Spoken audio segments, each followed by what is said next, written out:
Yay! Finally done na kayo. So, where are we going next? What if mag-mall tayo? I wanna buy this new bag kasi. Plano kasi namin na Justin maglaro ng video game sa bahay. Okay. Next time na lang ako bibili ng bag. Kasama ka? Why not? Siyempre, kung nasan yung babe ko, nandun ako. Wait lang. I'll just get your bag para makapag-ayos ka na. Okay? Wait.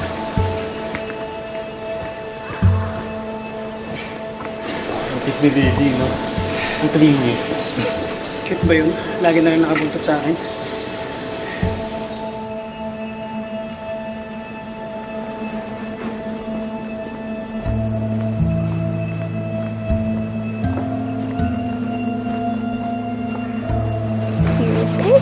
Thanks.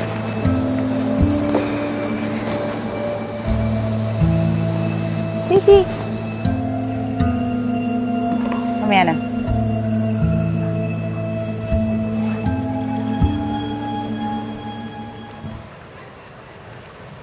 Girl, boyfriend mo? Aren't we the cutest? Alam mo, he was the campus crush before he graduated. All the girls in my class, siya yung type. But, guess who got him? Pero, huwag masyadong clingy, ah. Ayaw niya ng mga lalaki, baka ipagpalit ka. At bakit naman ako ipagpapalit ni Xavier? I'm the best girls. And every other girl is downgrade after. Pero, Libby dear, hindi mo pa kasi kilala ang mga lalaki. Minsan, titikim sila ng papaitan kahit steak na ang nasa harapan nila. Kaya mag-ingat ka. Will not Xavier. He loves me and I love him so much. Ganyan talaga pag first love.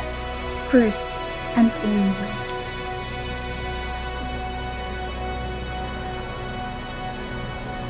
Alam mo, nag-worry na nga ako eh.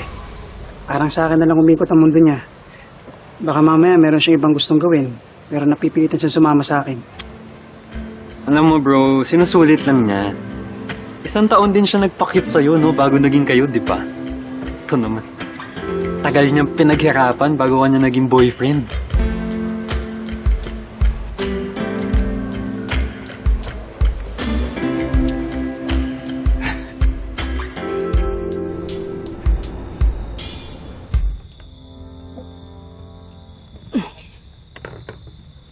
Ote, si Princess. Ay, kanina pa ako kami nakauwi. Wala pa po ba sa bahay niyo? Pupunta ba ako dito kung nandun? Kulit. Sabi ko sa kanya huwag niyo napuntahan eh. Kanina po kasi, may nakuha akong tip. Alam daw po kung nasan si Aling Lupe. Pero tingin ko scam eh. Baka po pinuntahan niya. Baka mapahamak yung anak ko.